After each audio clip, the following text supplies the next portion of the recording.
I began to try and run in early 1992. One must understand that by running in this context, we simply mean jogging. And jogging for me is not and never has been pretty. I loosen up, I stretch out, I lean forward. When I fall off balance, I begin to stumble, and 3.5 miles later, I come to a stop. I'm the only person who, when they go for a jog, people pull over and ask, "Sir, are you all right?" "Excuse me, sir, do you need help?" The sole purpose of that endeavor was to run alongside the SWAT team. Now, in those days, it was called the SRT team, the Special Response Team. The guy that was in charge of our PT training, a guy named Rodney Baker, always referred to what we did as the LSD, the long, slow distance. And in terms of running, we didn't run that far. Most of the time, we'd run 3.5 miles. Sometimes we'd get froggy and run maybe 5, but it was at a decent pace. And we often ran as a group or in a formation. And my goal was, as long as I wasn't the last guy in the line or the last guy to finish, I was going to be happy. My runs, when I wasn't with the team and I was trying to train to run, were often at night. I'd run along a section of Highway 72 and the short section, the northern section of Doug Hill Road. Now, that is Doug Hill, D-U-G, Hill Road, not to be confused with Doug, D-O-U-G, Hill, the long-distance shooting aficionado from Florence, Alabama. I'd go out for these little runs, and then I'd come back. Now, over the years, I've tried to improve my running.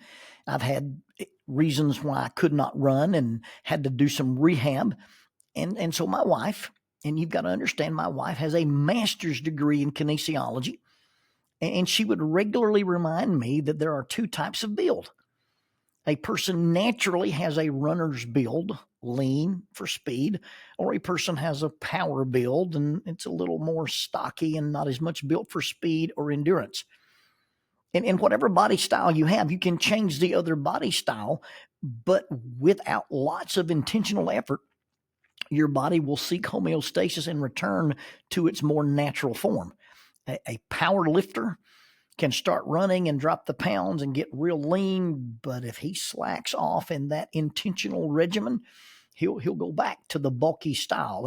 And a runner, a lean, lithe runner, can bulk up and change the musculature, but if he doesn't stay on the routine, if he doesn't stay with the regimen, he'll go back to being that lean, mean fighting machine. When she explained this to me, this was her kind way of saying, hey, people with legs as short as yours should power lift and not try to run. And I've never been a long distance runner. Probably the most I've ever run at one continuous time is maybe 10 miles. I run 3.5 miles 3 times a week, and probably once a month I'd do maybe 5 and maybe get out and do a 7-miler. And I've never been a fast runner. But since 1992, I have been a consistent runner. Injuries, colostomy bags, emergency surgeries notwithstanding, I have been able to maintain kind of a running lifestyle. And my goal for running was simple: keep up with the SWAT team. I never had any fantasies of doing a mud race, a death race, a half marathon, or a marathon. I just wanted to be able to jog and be able to maintain a 10 or a sub 10-minute mile pace per hour. Those goals are neither lofty nor impressive, but they are my goals nonetheless.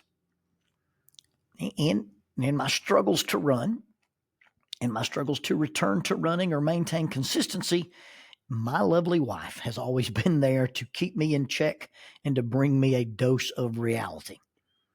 I do not consider myself to be obsessive about anything that I do, and I'm not even close to being a perfectionist, and I deem myself as being reasonable in all of my pursuits. But I tend to be hard on myself. I believe in intentional adversity, doing the things that you can't, that other people want, so you can do the things that other people can't. When I'd miss a goal or I'd fail to satisfy some marker that I had established in my own mind and I would complain about it, she was always quick to try to bring me back to reality and reason with me. I remember comparing myself to Randy Couture. Randy Couture, the mixed martial arts fighter, and we're exactly the same age. And I said something about, hey, Randy Couture's my age, and this is what he can do, and this is what he looks like. And she reminded me, hey, they pay Randy Couture several $100,000 a year to be in shape, and you're trying to be in shape as a side gig doing the job that you get to make the money you make. I have finished SWAT's PT test in my 60s. But I have not yet finished it under the required time to say that I passed it. And when I would talk about this and bemoan my failure, Jackie, as always, would use her brand of sports psychology to cheer me up. She would tell me that I just needed to recognize who I am and how old I am and get over it. An example of her coaching ability is one year the team did a CrossFit workout. And I think the name of the workout was called Push, Pull, Carry. And you get the idea. There are things to push, there are things to pull, there are things to carry. And they took the team and they divided us into groups of threes. And while one person was doing the push, the other person was doing a pull. And then together, the two men would carry the other guy. And you had to do three iterations of this so that everybody was a carrier and everybody was carried. And so we divided up into these groups of threes. And in those days, the newest guys on the team were this pair of guys called Boyer and Stegall. They were so similar in build and so similar in ability that I referred to them as the Twinkies. This is not something you should refer to either of them as in their presence. Boyer ran the PT test so fast that it became SWAT legend that Stegall miscounted his laps. Well, in those days, they were the two youngest guys on the team, and I was partnered up with them to do this push, pull, carry workout. And I completed it. I mean, we finished the thing, and we finished the thing under the prescribed time. And I remember getting home that day and telling Jackie, hey, we did this CrossFit workout, and I sort of maintained pace with the team and these younger guys. Well, the next day, I got out of bed, and I was sore. My thighs hurt, my calves hurt, my back hurt. And I told Jackie, I said, maybe that workout was more than I thought it was. And, I feel kind of bad about that little workout making me sore. And our ensuing conversation went like this. She says, and how old is Mr. Boyer? And I responded, well, he's 26. She says, and how old is Mr. Stegall? And I said, well, he's 26. And she says, and how old are you? I said, well, I'm 52. She said, well, add their ages up and see what you come up with. You'd think you'd know better. Know better than what? That part was never articulated, and I didn't ask. So she tells me not to be too hard on myself. She tells me to accept my limitations. She tells me to be realistic in my expectations. And then we're driving down the road. As we're driving down the road, we stop at this intersection, and in the back window in the car in front of us is one of those running stickers. You get these little oval stickers, and they come with a variety of distances. I looked them up on the internet, and the ones that I found are 0.0, 5K, 10K, 13.1, 26.2, 50K, 50, 100K, and 100. And basically those are distances that you can run in these elite races. And this car had a sticker on the back window and it said 26.1.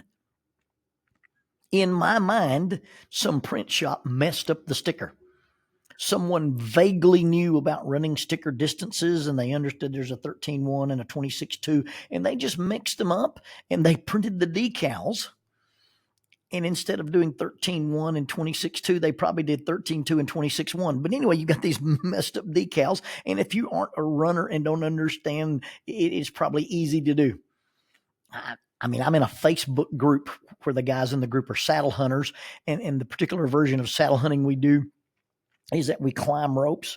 And and we stay attached to the rope the whole time we're hunting. And then when it comes time to leave, you just rappel down the rope. Well, I don't know how many times the guys in this group will make a post and they will call it repelling, R-E-P-E-L-L-I-N-G, rather than rappelling, R-A-P-P-E-L-L-I-N-G. It may just be that they're talking into their phones and getting the text, or it may be that they don't know the difference between repelling and rappelling.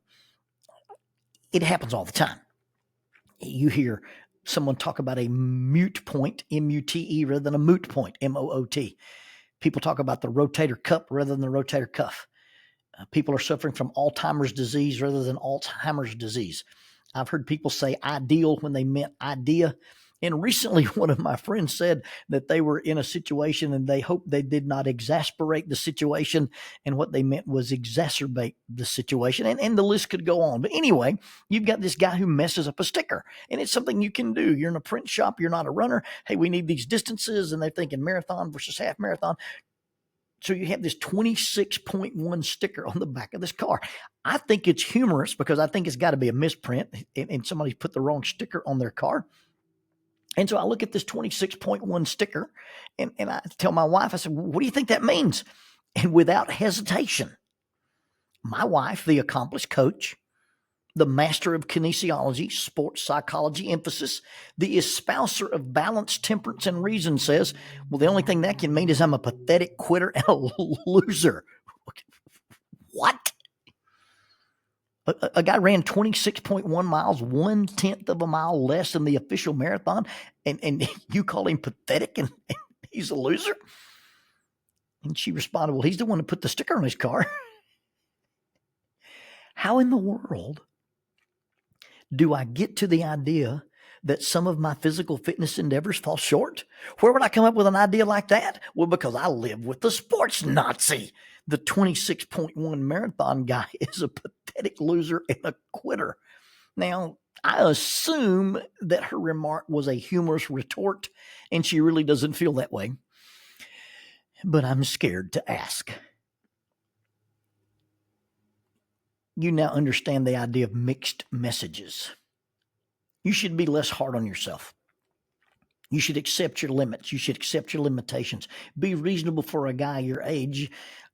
And then you see a sign in a car that advertises a guy missed a marathon by 1/10 of a mile, and he's a loser and a quitter. Mixed messages. Now, okay, I know she was kidding. But how many times do people hear us say offhand remarks and come to believe that those are the rules of the world? How many times have people heard us say things and come to believe that that is our belief system, or at least that is the belief system that they are stuck with? How many times have people heard us say things and decide that they're stuck with that label? Well, you're just a quitter. You're just a loser. How many times have people heard us say things and come to believe that that is our belief system and that this is the criterion that they will be judged by and a standard they will be held to? I don't know why some things have that power, but some things stick to us. Well, anyone who does that is, anyone who believes that, anyone who voted like that, anyone who wears that, looks like that. Hey, listen, you can just try your best. Couldn't you try harder? Hey, a B is fine. Why didn't you make an A? I love you no matter what. You know, if my kid or my spouse ever did that, I told a story in a lesson the other day, and we were talking about the crucifixion. And I basically explained that I had a very nice ring that I got when I was in college. It was my senior ring from college, and it had a blue stone, and inside the blue stone was a cross. And that I had chosen after some reflection in my own life and after looking at what I understood about the Romans and their use of crucifixion as a tool, that I had chosen not to wear decorative crosses. Because those decorative crosses, although they are a reminder of God's love for us, take something that was a cruel torture instrument and makes it soft and pretty and smooth and lovely. we'd never allow a real cross in our church buildings. They're too rough. They're unfinished. They probably smell bad. And there'd be way too much dried blood on them. And I'm just making that as an observation about that we sometimes don't really look at the cruelty and the reality of the cross because of the way we express it in jewelry. And it's an entirely personal opinion. I don't think it's wrong to wear a cross. I don't think it's right to wear a cross. It's just something I just chose not to do. It was not a good representation of what I had become to understand.